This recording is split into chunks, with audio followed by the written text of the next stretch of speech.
우리 사회에서 지금 생각하고 있는 이런 성문화, 성의식에 대해서 어떻게 변화를 주었는가? 스스로가 신이 되고픈 인간의 열망에서부터 비롯됐다. 더 이상 신이 없어도 우리는 모든 것을 다 해석하고 설명할 수 있는 그런 시대가 되었구나. 인간이 동물과 본질적으로 별로 다르지 않다. 인간이 스스로 진화를 촉진시키는 것이 인류 사회에 유익하다. 절대적인 진리가 존재하지 않는다라고 한 것입니다. 이 절대적인 진리의 상징이 신이었거든요. 그러면서 니체가 이제부터 네가 스스로 신이 돼야 돼. 이게 이제 초인 사상이라고 하는 것이죠. 그 진화라는 아이디어 자체가, 그 세계관 자체가 현대인에게 미친 영향력은 그야말로 정말 어마어마하다.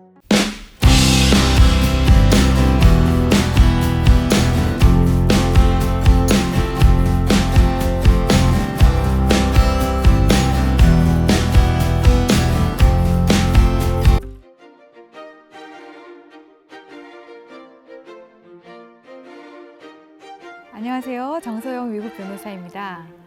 오늘은 현대인의 성문화를 바꾼 21세기의 인본주의 세계관에 대해서 말씀을 드리려고 합니다. 지난 시간에 제가 유대 기독교 세계관과 인본주의 세계관의 차이점에 대해서 말씀을 드렸죠. 오늘은 그 중에서도 인본주의 세계관이 우리 사회에서 지금 생각하고 있는 이런 성문화, 성의식에 대해서 어떻게 변화를 주었는가 하는 것에 대한 이야기를 조금 더 자세하게 나누어 보고자 합니다. 인본주의의 기원을 따지자면 사실은 거의 아담과 이브 시대로 올라가야 됩니다. 선악과 사건을 통해서 인간은 창조주 하나님과 같은 존재가 되고 싶다, 이런 열망을 품었습니다. 선악과를 이제 먹으라고 유혹했던 뱀이 이걸 먹으면 네가 하나님같이 될 거야 라고 속삭였거든요. 그래서 그 게임에 빠져가지고 그렇지, 내가 신과 닮은 존재로 하나님의 형상대로 창조됐으니까 뭘 조금만 더 하면 내가 신이 될 수도 있을 거야 라는 생각을 갖게 되었죠.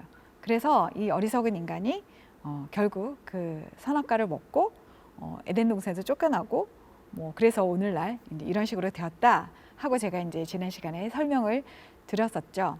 그래서 인본주의의 시작은 그 근본이 스스로가 신이 되고픈 인간의 열망에서부터 비롯됐다라고 이야기를 할 수 있을 것 같습니다.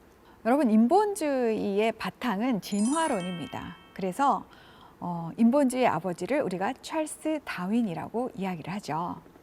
이 찰스 다윈은 진화론적 세계관을 우리에게 심어주었는데요. 그 진화론적 세계관의 의미는 굉장히 큽니다. 첫 번째는 다윈의 이전까지만 해도 모든 학문의 영역에서 사람들이 과학과 이성을 통해서 뭔가를 설명해 내려고 하는 그런 시도가 굉장히 많았어요. 그리고 그것이 가능했습니다. 그런데 아무리 그렇게 했었어도 한 가지가 해결이 안 되는 거였어요. 그것이 무엇이냐? 생명의 문제였습니다. 생명만큼은 그 기원이라든지 생명이 이렇게 다양하게 된 것이라든지 거기에 대해서 어떤 설명을 하기가 참 어려웠단 말입니다. 그런데 찰스 다윈이 나타나서 내가 천기를 누설하마 이렇게 하면서 생명도 자연적으로 우연히 스스로 진화되어서 이렇게 발현이 되었다, 이런 얘기를 하니까 인간 사회가 엄청나게 환영을 하게 된 것이죠. 더 이상 신이 없어도 우리는 모든 것을 다 해석하고 설명할 수 있는 그런 시대가 되었구나. 이 과학혁명의 시대, 이성의 시대, 계몽주의 시대에 드디어 우리는 신을 완전히 쫓아낼 수 있게 되었다라고 이제 생각을 하게 된 것입니다. 두 번째 의미는 다윈이 진화론을 이야기하면서 인간과 동물이 공통조상에서 나왔다, 그렇죠? 공통조상에서 나왔다고 하니까 인간이 동물과 본질적으로 별로 다르지 않다라는 생각을 사람들에게 심어주게 되었어요. 그러다 보니 우리도 생존 경쟁에 시달리고 적자 생존을 하고 자연 선택을 당하고 이제 이런 것들이 인간 사회에도 똑같이 적용이 된다라고 생각을 하게 된 거죠. 세 번째는 우리가 지금 하고 있는 모든 행동들은 진화의 도상 가운데서 이게 유익하기 때문에 남아 있는 것이다 라는 생각을 갖게 된 거예요. 우리가 지금 종교를 갖고 있는 것은 종교를 갖는 것이 살아남기에 더 유리했기 때문이다, 이제 이런 식으로 설명을 다 하는 것이죠. 그리고 네 번째로는 인간이 스스로 진화를 촉진시키는 것이 인류 사회에 유익하다라는 생각을 하게 됐죠. 이 진화론적인 세계관의 영향은 매우 막대했는데요. 모든 학문의 전제가 이제 진화론이 된 거예요. 그 진화론이 생물학의 영역뿐만 아니라 뭔가 변하고 진화하고 진보한다라는 그런 아이디어들이 심리학이라든지 법이라든지 또는 사회공학적으로 응용된다든지 이런 식으로 학문의 모든 토대가 되어버립니다. 또한 인간이나 동물이나 별 차이가 없고 모든 것은 변하고 이러다 보니까 어떤 도덕적인 책임감의 토대도 많이 무너지게 됩니다. 마지막으로 생명에 대해서도 인간의 존엄성이 상대적으로 이렇게 떨어지는 결과를 낳았습니다. 왜냐하면 인간이나 동물이나 별 차이가 없기 때문이고 또 이것이 자연에서 일어난 물질에 불과한 거기 때문에 인간의 존엄성이 상당히 이제 떨어지면서 우생학이라든지 안락사라든지 심지어 요즘엔 디자이너 베이비, 엄마 아빠가 원하는 스펙의 정자와 난자를 골라가지고 애를 만들 수도 있다. 이제 이런 이야기까지 나오는 시대가 된 것이죠. 이 모든 시대적인 변화의 가장 근원적이고 가장 밑바탕에 있는 것이 진화 가설입니다. 그래서 진화론이 뭐 생물학적으로 정설이냐 아니냐 뭐 이런 것을 떠나서 그 진화라는 아이디어 자체가 그 세계관 자체가 현대인에게 미친 영향력은 그야말로 정말 어마어마하다라고 말씀을 드릴 수 있을 것 같습니다.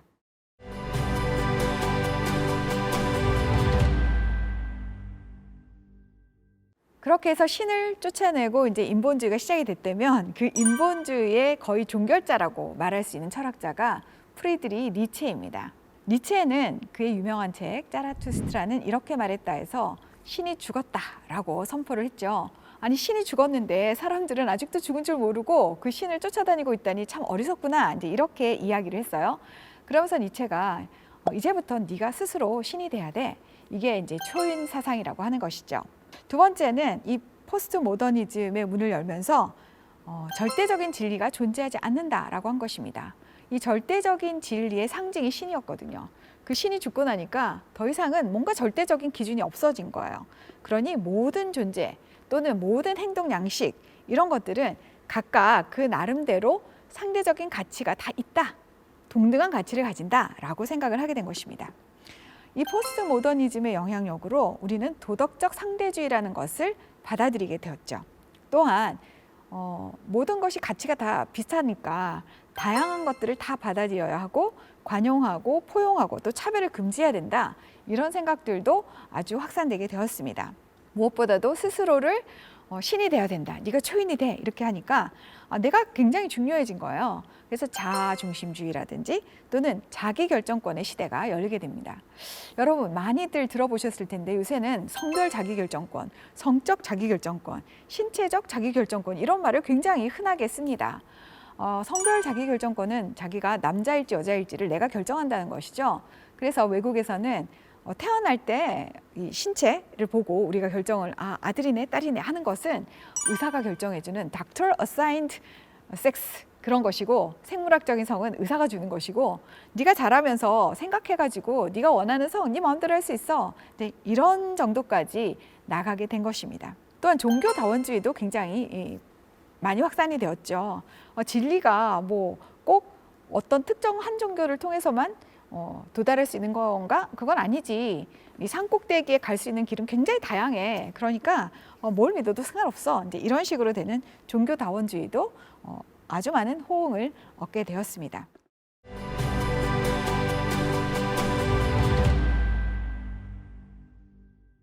성문화 또 성의식에 있어서는 이런 이 진화론이라든지 아니면 포스트 모더니즘의 영향력이 엄청나게 더 큰 임팩트가 있었죠. 그것이 이제 도덕과 비도덕의 경계를 좀 사라지게 하는 그런 결과를 낳았습니다. 여기에서 가장 중요한 역할을 한 사람들이 있는데요. 오늘은 한 3명만 제가 얘기를 해볼까 합니다. 그 첫 번째 사람이 성과학의 아버지라고 하는 알프레드 킨제이입니다. 이 킨제이는 일평생 기독교적인 성규범을 해체하는 데 헌신한 사람이에요. 그래서 한 남자와 한 여자가 일평생 사랑하는 거 이거 정말 억압이야. 이런 결혼은 깨야 돼 라고 생각을 했던 것이죠. 그러면서 동물과 인간의 성적인 행동을 연구를 해보니 인간이나 동물이나 별반 차이가 없더라 하는 것을 보고서로 냅니다. 그것이 그 유명한 킨제이 보고서였죠. 사람들은 우리가 점잖게 이렇게 다들 그렇게 사는 줄 알았는데 킨제이 보고서를 보니까 정말 내 이웃들이 이상한 그런 행동, 성행위를 하면서 사는 거예요. 나만 바보같이 살았나? 이제 사람들이 그렇게 생각하게 된 거죠. 그래서 그때부터 미국의 성도덕이 무너지기 시작했다고 합니다.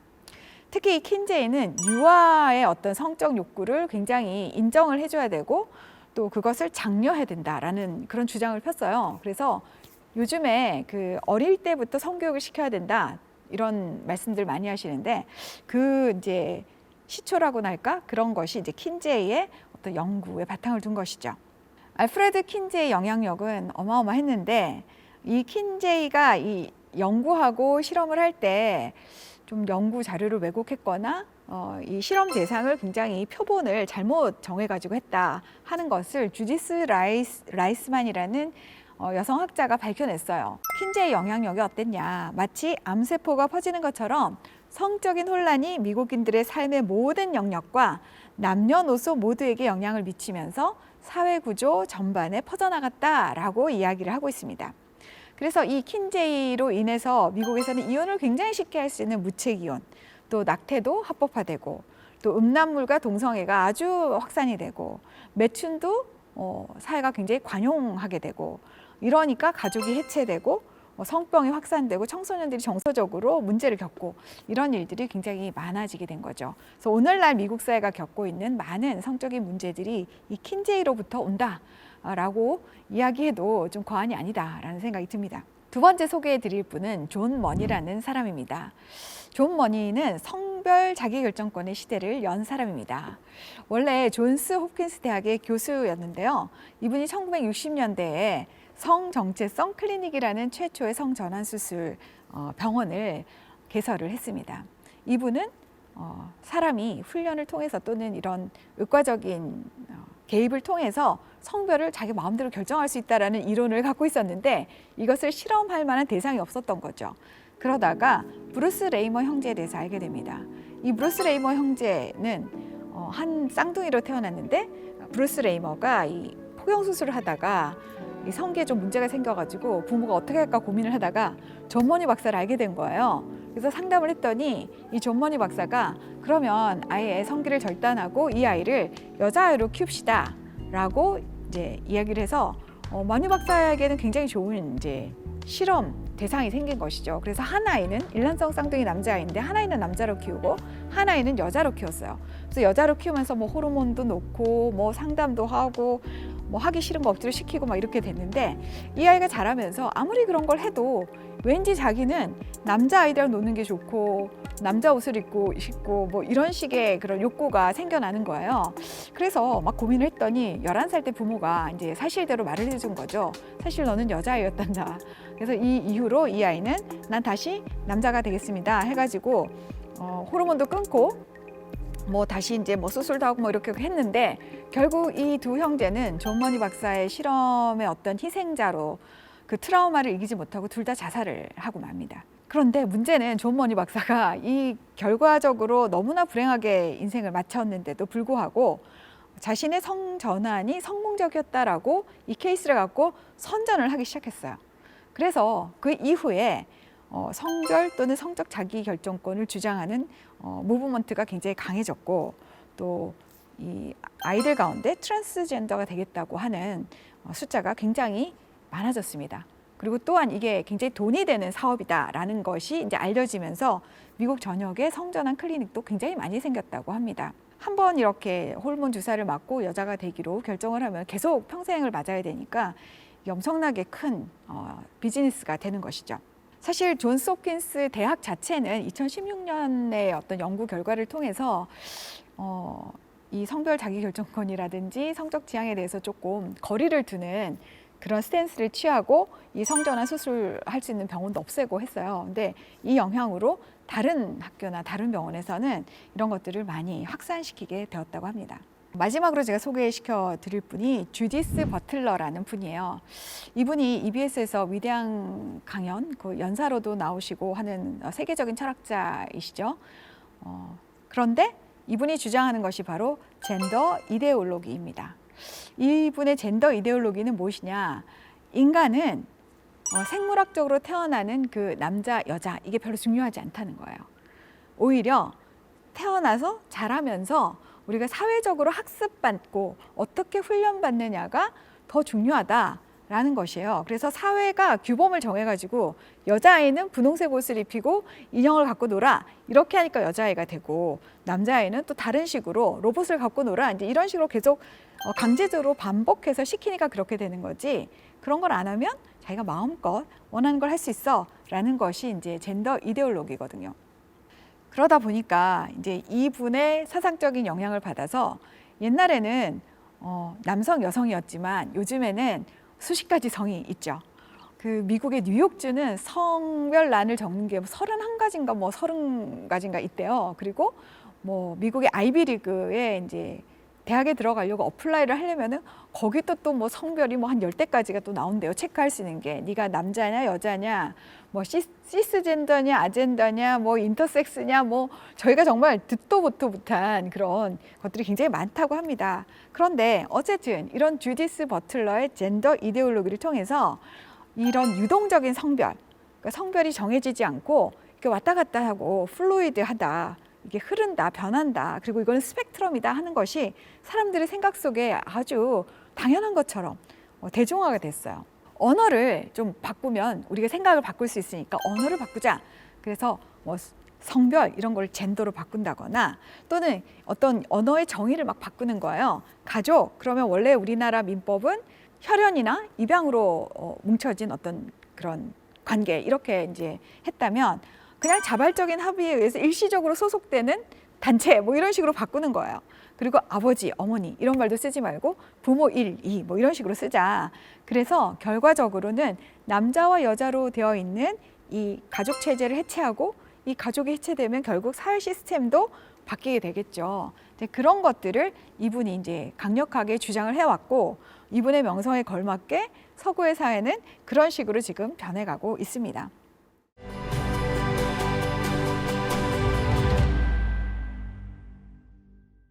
우리 사회도 사실 이런 식으로 변해가고 있는데 이런 생각들을 굉장히 편안하게 수용하게 된 그런 전략들이 좀 있어요. 1987년에 하버드 대학에 2명의 천재가 있었습니다.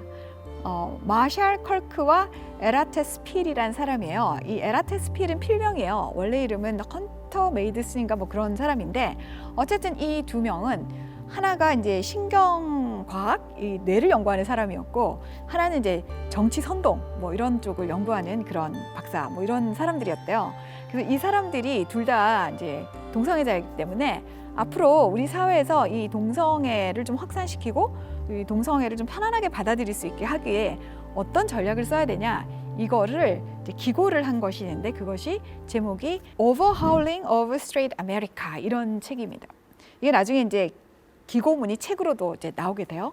어쨌든 이게 무슨 뜻이냐면 스트레이트라는 게 보통의 사람, 이성애자요. 남성, 여성, 뭐 남자, 여자 좋아하고 뭐 이런 사람들을 보통 미국에서 스트레이트라 그러는데 그런 정상적이고 보통의 이 미국을 어떻게 하면 전복하고 뒤집어 엎어가지고 좀 더 성소수자에게 좀 호의적인 그런 사회를 만들 것인가 하는 것을 이제 이분들이 6가지 전략을 제시를 한 게 있습니다. 그 스텝에 따라서 미국 사회가 변해왔고요. 우리 사회도 이 스텝을 들어보면 우리도 거의 비슷하게 가고 있네? 이런 생각을 갖게 될 것입니다. 그 첫 번째 스텝은 뭐냐면 가능한 한 동성애에 대한 내용이 미디어에 많이 그냥 나오게 하는 거예요. 그래서 처음에는 되게 약간 코믹한 모습으로 나와요. 그 드라마에서 굉장히 마음씨 좋은데 약간 바보 같은 이웃집 아저씨로 나온다거나 뭐 그런 식으로 좀 친근한 모습의 그런 모습으로 동성애자들이 나와요. 그래서 별로 이렇게 위험하게 느껴지지 않도록. 그런 단계가 좀 지나잖아요. 그러면 이제 동성애자들이 약간 이제 희생자다른 그런 이제 프레임을 이제 씌우는 거죠. 이 동성애자들이 얼마나 사회적으로 그동안 억압을 받았는가 하는 것들을 이제 굉장히 묘사를 많이 하는 그런 방식으로 나갑니다. 그러다가 이제 그 단계가 넘어서면 동성애자들에게 이제 동정심을 가지고 이제 그들의 어떤 그 아젠다에 동의하는 분들이 이제 많이 생기잖아요. 그런 분들에게 아주 정당한 명분을 제공하라는 겁니다. 마치 혐오와 차별 금지 이런 거 우리가 굉장히 좋은 말이잖아요. 그러니까 당신들은 정말 훌륭하십니다. 혐오와 차별을 금지하기 위해서 이렇게 애쓰시다니요 하면서 이제 그분들에게 정말 이 일을 열심히 할 수 있는 명분을 제공을 하는 거죠. 그러고 네 번째 단계가 되면은 동성애자들이 이제 굉장히 매력적인 사람들로 미디어에 등장하기 시작해요. 굉장히 초엘리트, 잘생기고 예쁜 이런 사람들이 이제 나타나기 시작하는 것이죠. 그리고 다섯 번째 단계에 가면은 이제 이 동성애자들이 어느 정도 사회적으로 이제 받아들여지고 저 사람들은 조금 다르지만 더 쿨해, 그렇죠? 더 좀 세련됐어. 이제 이런 느낌을 갖도록 만든 다음에는 동성애를 이제 반대하는 사람들, 또 성소수자 인권을 반대하는 사람들은 약간 촌스럽고 질이 떨어지고 심지어는 약간 악마 같은 이제 그런 식으로 묘사가 돼요. 카메라 같은 거 시위할 때도 카메라를 어떤 식으로 잡느냐에 따라서 그 얼굴이 굉장히 달라지잖아요. 그래서 굉장히 일그러진 얼굴을 잡는다거나 그런 식으로 이제 약간 조작을 하는 거죠. 그리고 마지막 단계가 되면은 모든 동성애자들과 이들을 동정하는 사람들에게 이제 기부를 요청하라, 그러니까 펀딩을 하라 이런 얘기를 합니다. 동성애자들은 사실은 자녀를 갖지 못하고 그러기 때문에 자기를 위해서 돈을 많이 쓰고 이 성소수자 인권 운동이 자신들의 이 정체성의 문제랑 직결이 되고 존재의 문제랑 직결이 되기 때문에 엄청나게 헌신을 해요. 그런데 보통의 사람들은 그냥 먹고 살기가 바쁘니까 이 이슈가 그닥 중요하지 않거든요. 그러니까 실제적으로 펀딩을 하는 데 있어서 이분들이 굉장히 유리하고 요즘에는 전 세계에 내노라 하는 기업들이 우리는 좀 더 깨어있는 기업이야 라는 것을 이제 보여주기 위해서 오히려 이 성소수자 운동을 이용하는 이제 그런 시대까지 이제 오게 된 것이죠.